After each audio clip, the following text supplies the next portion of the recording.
So I just took a bicycle ride.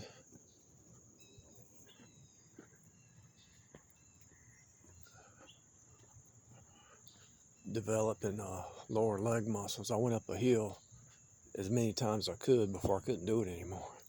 And now I'm just going to walk it off. Feels like my legs are rubber bands right now, so I'm just walking it off.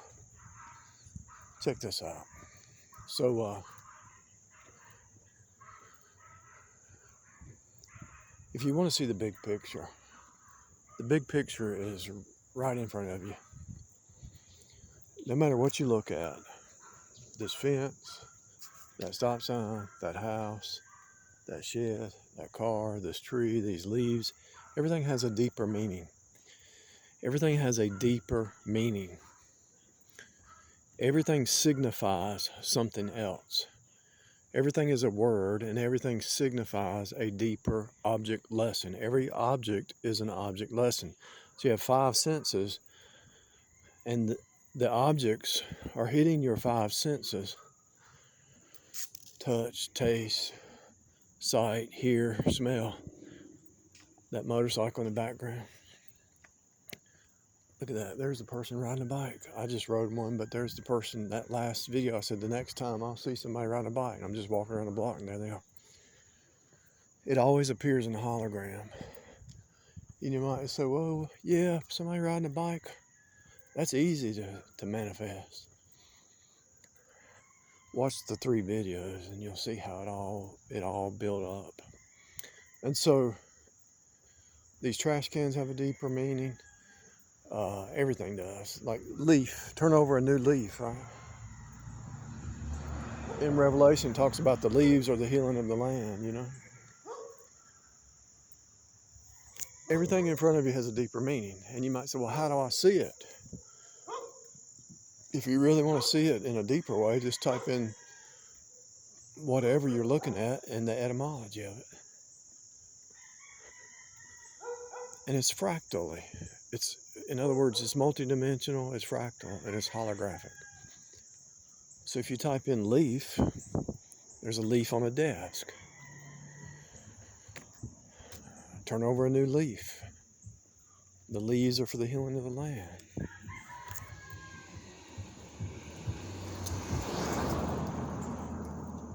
See, with that music going, you can't meditate. With a bunch of music, a bunch of noise, you can't meditate. The only way you're going to see through this 3D is so deep. Look at that guy. He's half my age. He can't even go up that hill. That's funny. And this is not even a hill. This is barely a hill. But it is a pretty long process. But even a dog, the hound of heaven, right? A dog, a cat, all animals have a deeper meaning to the animal, but it's a spiritual meaning. So you're in a 3D book, and just like the typeset on a typewriter, and as you type the words, it ends up creating a word. So everything is a word, everything's a story, everything has a deeper meaning.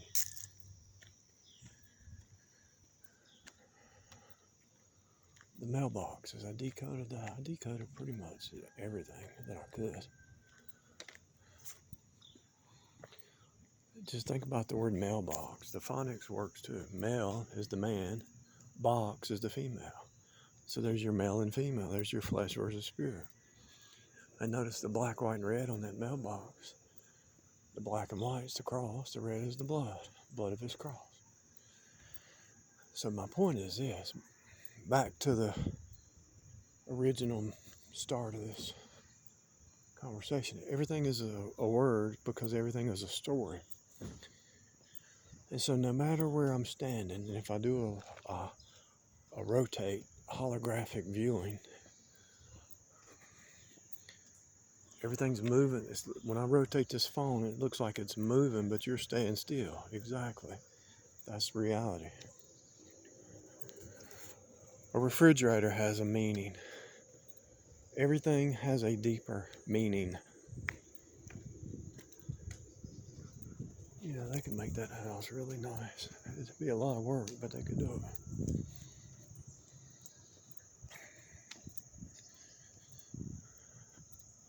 I think it'd be worthwhile to do that on that house. But so I'll just give you a few of them. So as I'm standing here, the same story is being preached. So to my left is a house, the building, the body of Christ, the house. The tree represents true, faithful, faithfulness. See that tree right there? The bark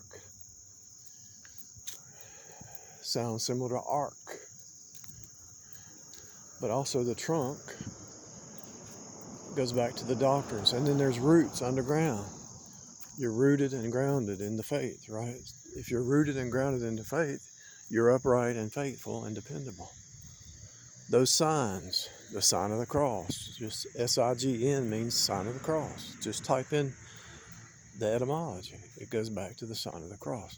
So no matter where I'm standing in the hologram, there's a building, there's faith, there's the sign, there's the black and white, there's the specks. The black, white, and red is right here, because these specks represent the blood. There's the blood, there's Cain, there's Abel, there's the communication wires, communion. So actually, it's like you're in the temple. You're inside the story of the cross, is what's happening.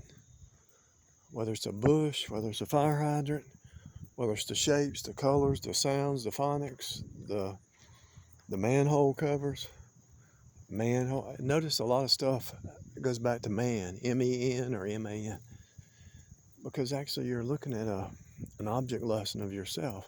So as I'm looking out at the story, the holographic story, I see a faith. So I walk by faith. I'm seeing a house because I'm the house. People, if they were washing their car, because you're being washed. Anything that you do is because it's happening to you. You brew some coffee, and because he brews you. You're being brewed. You're being washed. You're being turned. As those wheels turn, you're being turned.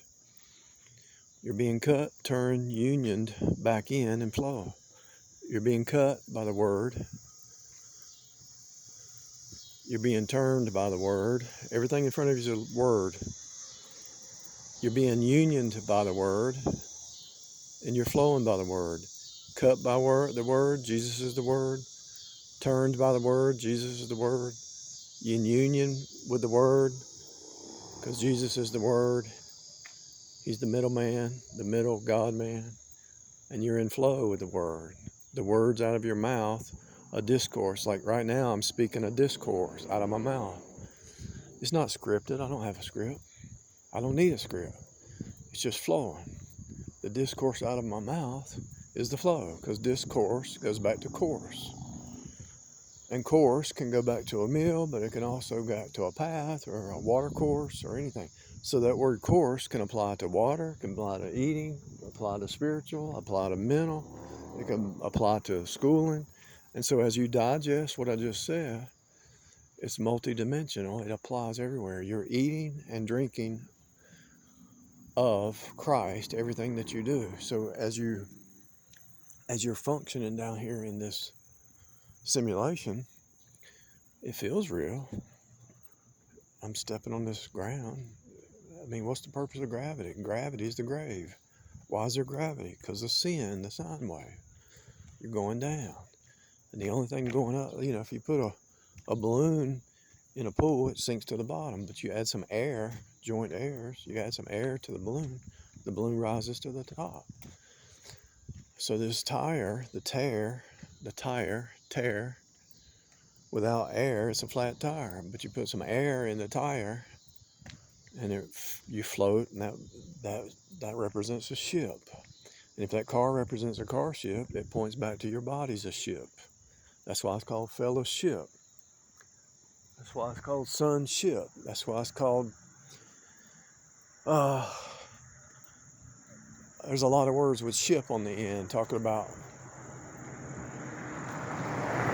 your body ship, your fellowship, your sonship. could be daughtership. Shape up or ship out. Shape up or ship out. They got some light strung back here in the back. Who's the light of the world? The sun and the moon, the lesser light, point back to the true light. Actually, the etymology of the word sun, S-U-N, goes back to artificial light. The antenna goes back to ant, goes back to the hive, it goes back to Tower of Babel. Because they want to see in. The transformers transform air to change you to join airs. So it goes from 480 volts to 220 to 110. So when you're functioning down here in 3D, it has to be transformed from 5D to 3D for you to understand it. But as you get more spiritual unction, you can function in the 5D more because you can see past the 3D because you have functioned in that unction of the Spirit. As you walk in the Spirit, in the flow, you see past this thing. So, long story short, that's the hill I went up until I couldn't go up it anymore, back and forth. Unction, function. You function in the unction. Hello?